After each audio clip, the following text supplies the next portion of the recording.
আপনি কি কখনো ভেবে দেখেছেন ইহুদিরা কেন হজরত ইউসুফ আলাইহিসসালামের কবর মুবারককে খুঁজে বের করতে এত সময়, পরিশ্রম ও বিপুল অর্থ ব্যয় করছে? এই প্রশ্নের উত্তর অত্যন্ত বিস্ময়কর এবং শিহরণ জাগানো।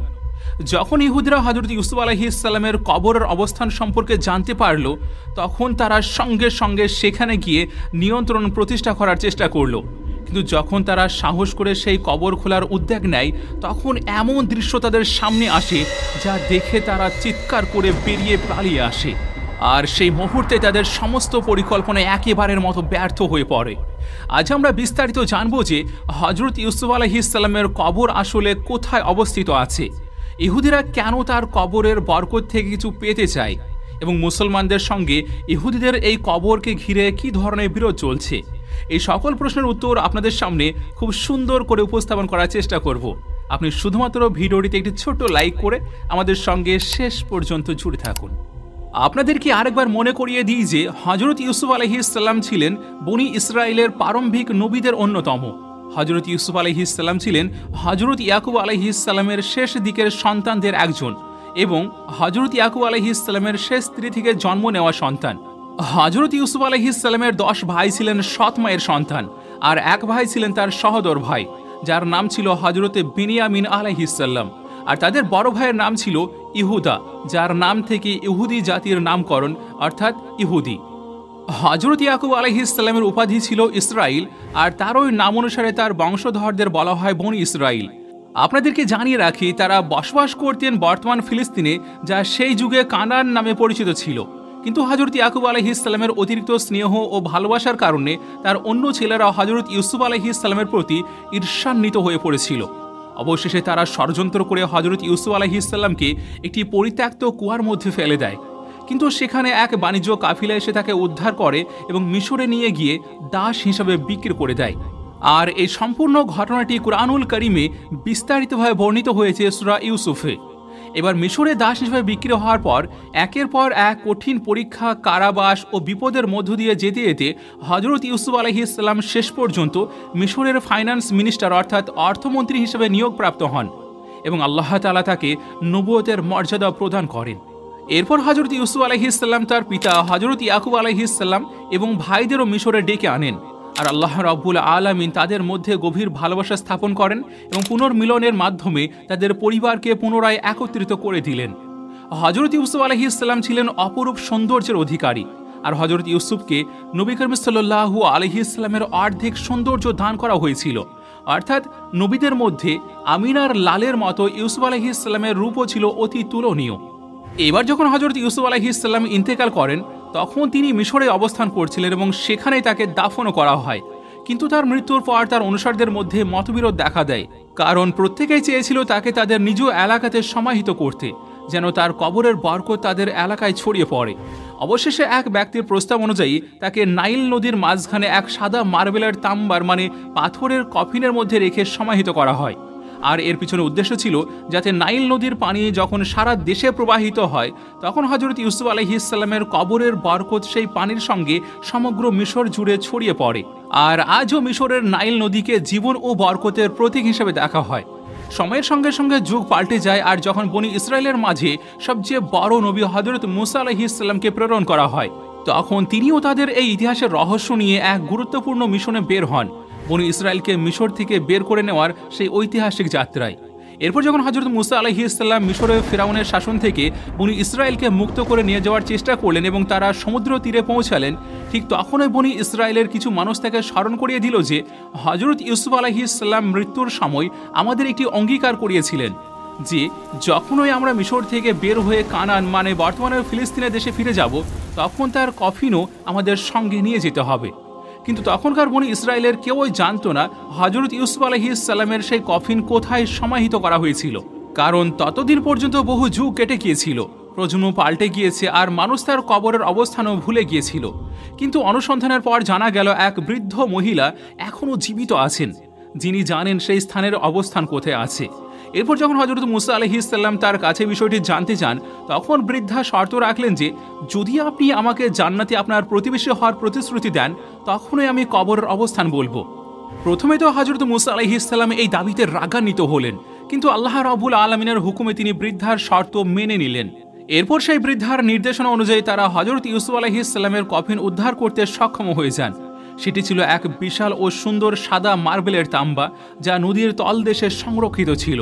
এরপর হযরত মুসা আলাইহিস সালাম সেই কফিন সঙ্গে নিয়ে ফিলিস্তিনে চলে গেলেন। কিন্তু এর পরবর্তী সময়ে ইতিহাসে আর কোনো নির্দিষ্ট বর্ণনা পাওয়া যায় না সেই কফিনটি ফিলিস্তিনে কোথায় সমাহিত করা হয়েছিল। এবার এখন যদি আমরা বর্তমান সময়ের দিকে তাকিয়ে দেখি, তাহলে ফিলিস্তিনে একটি এমন শহর আছে যার নাম নাবলুস। আর এই শহরটি নিয়ে ইহুদি ও ফিলিস্তিনিদের মধ্যে প্রায় 50 বছর ধরে তীব্র সংঘর্ষ চলে আসছে। অবশেষে প্রায় 20 বছর আগে ইহুদিরা নাবলুস শহরকে দখলও করে নেয়। নাবলুস দখলের এত তীব্র যুদ্ধের অন্যতম কারণ ছিল একটি মাজার সমাধি, যা সম্পর্কে ইহুদিদের বিশ্বাস ছিল সেটি নাকি হযরত ইউসুফ আলাইহিস সালামের মাজার মোবারক। কিন্তু অন্যদিকে মুসলমানদের দাবি সেটি আসলে এক মুসলিম বুজুর্গের মাজার, যার নামও ছিল ইউসুফ, কিন্তু তিনি নবী ইউসুফ আলাইহিস সালাম ছিলেন না। যখন ইহুদিরা শহরটির পূর্ণ নিয়ন্ত্রণ নেয় এবং সেই মাজার তাদের দখলে আসে, তখন তারা সিদ্ধান্ত নেয় যে মাজারটি খনন করে যাচাই করবে এটি সত্যিই হযরত ইউসুফ আলাইহিস সালামের কবর কিনা। কিন্তু খনন শুরু হওয়ার পর তারা এমন ভয়ঙ্কর পরিস্থিতির সম্মুখীন হয় যে তাদের মেরুদণ্ড পর্যন্ত শীতল হয়ে যায়। প্রতিবারই যখন তারা মাটি খুঁড়তে শুরু করত, হঠাৎ কোথাও থেকে এক ভয়ঙ্কর বিশাল সাপ বেরিয়ে আসত। ইহুদিরা সর্বোচ্চ চেষ্টা করেও সেই সাপকে হত্যা করতে পারত না। শেষ পর্যন্ত ভয়ে ও ব্যর্থতায় তারা পুরো প্রকল্পই বন্ধ করে দেয়। তারা জানতো এই মাজার নিয়ে তারা 50 বছর যুদ্ধ করেছে, হাজারো প্রাণ দিয়েছে, তাই এই ব্যর্থতার সংবাদ যদি বাইরে ছড়িয়ে পড়ে তবে পুরো বিশ্বে তাদের উপহাস করা হবে। তাই তারা এই তথ্য গোপন করে রাখে। তবে ইহুদিরা এখানেই থামেনি, তারা ভূতত্ত্ববিদ ও প্রত্নতত্ত্ব বিশেষজ্ঞদের দিয়ে সেই মাজারের মাটির নমুনা সংগ্রহ করায়। আর তারপর এই বিশ্লেষণে বিশেষজ্ঞরা জানালেন যে এই মাটি 1000 বছরের পুরানো নয়, বরং প্রায় 2 থেকে 250 বছরের পুরানো। আর এই ফলাফল মুসলমানদের দাবিকে শক্তভাবে প্রমাণ করে যে এটি আসলে কোনো বুজুর্গ মুসলমানের মাজার, নবী ইউসুফ আলাইহিস সালামের মাজার নয়। তবুও যেহেতু ইহুদিরা ইতিমধ্যে এই স্থানে বিপুল অর্থ, সময় ও প্রাণ ব্যয় করেছে, তারা সেটিকেও হযরত ইউসুফ আলাইহিস সালামের কবর হিসেবে প্রচার চালাতে শুরু করেছে। এরপর তারা সেখানে একটি তাওরাত একাডেমি প্রতিষ্ঠা করে, যেখানে ইহুদি শিশুদের তাওরাত শিক্ষা দেওয়া হয়। পরে সেই স্থানটিতে তারা একটি সামরিক ঘাঁটিও স্থাপন করে, কেননা ইহুদিদের বিশ্বাস হযরত ইউসুফ আলাইহিস সালামের কবরের বরকতে তারা প্রতিটি যুদ্ধেই বিজয়ী হবে। আর এই বিশ্বাসই তাদের জন্য সেই মাজারটিকে এক অপ্রতিরোধ্য আকর্ষণের কেন্দ্রবিন্দুতে পরিণত করেছে।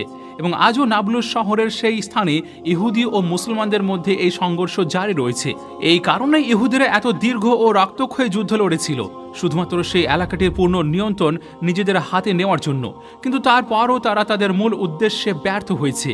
আজ পর্যন্ত পুরো পৃথিবীর কেউ নিশ্চিতভাবে জানে না যে হযরত মুসা আলাইহিস সালাম যখন বনি ইসরায়েলকে নিয়ে মিশর থেকে ফিলিস্তিনে ফিরে গিয়েছিলেন, তখন তিনি হযরত ইউসুফ আলাইহিস সালামের সেই পবিত্র কাফিন বা তাবুত ফিলিস্তিনের ঠিক কোন স্থানে পুনরায় সমাহিত করেছিলেন। এই কারণে আজও ইহুদিরা তাদের তাবুতুস সাকিনার মতোই হযরত ইউসুফ আলাইহিস সালামের কবর মুবারককে খুঁজে বের করার জন্য মরিয়া হয়ে আছে। তাদের বিশ্বাস যদি তারা সেই কবর বা তাবুতের অবস্থান পেয়ে যায়, তাহলে তারা প্রতিটি যুদ্ধে বিজয় অর্জন করতে পারবে এবং তাদের সাম্রাজ্য চিরস্থায়ী হবে। আপনাদেরকে জানিয়ে রাখি, তাবুতুস সাকিনা অর্থাৎ আর্ক অফ দ্য কভানেন্ট ইহুদিদের জন্য এক মহান পবিত্র বস্তু, যার ভিতরে ছিল নবীদের স্মৃতিচিহ্ন, যেমন হযরত মুসা আলাইহিস সালামের চাদর, তার পাগড়ি মোবারক, তার জুতো জোড়া অর্থাৎ নালাইন মোবারক, তার লাঠি মানে আশা মোবারক এবং পূর্ববর্তী বহু নবীর আরও অনেক নিদর্শন। এই তাবুতে এমনকি হযরত সুলাইমান আলাইহিস সালামের আংটি মোবারকও ছিল, যার বরকতে তিনি জিন জাতির উপর শাসন করতেন। আর এইসব বস্তু ইহুদিদের কাছে বরকত ও ঈমানের দৃঢ়তার প্রতীক। ইতিহাস জুড়ে দেখা যায় বিভিন্ন সময় তাবুতুস সাকিনা তাদের কাছে এসেছে, আবার হারিয়েও গিয়েছে। কিন্তু আল্লাহ তাআলা একাধিকবার বনি ইসরায়েলকে নির্দেশ দিয়েছিলেন যে এই তাবুতের সঠিকভাবে হেফাজত করো, তোমরা ঈমান ঠিক করো, তাহলেই তোমরা প্রতিটি ময়দানে বিজয়ী হবে। কিন্তু তারা কখনোই সেই আদেশ মানেনি, বরং অহংকার, বিদ্রোহ ও আল্লাহর হুকুম অমান্য করাই ছিল তাদের চিরাচরিত অভ্যাস। অবশেষে আল্লাহর গজবও নেমে আসে। বাবিলের রাজা বক্ত নাসের বা নেবুচাঁদ নেজার যখন বনি ইসরায়েলের ভূমিতে আক্রমণ চালান, তখন তিনি তাদের কাছ থেকে তাবুতুস সাকিনা কেড়ে নেন। আর তারপর থেকে কেউই জানে না সেই তাবুতুস সাকিনা কোথায় আছে, কোথাও গোপনে রয়ে গিয়েছে না সম্পূর্ণ বিলুপ্ত করে দেওয়া হয়েছে। যাই হোক, এরপর আল্লাহ রাব্বুল আলামিন তার শেষ নবী হযরত মুহাম্মদ মুস্তাফা সাল্লাল্লাহু আলাইহি সাল্লামকে এই পৃথিবীতে প্রেরণ করেন, যার আগমনে পূর্ববর্তী সব নবুয়ত ও বার্তা সম্পূর্ণ হয়ে যায়।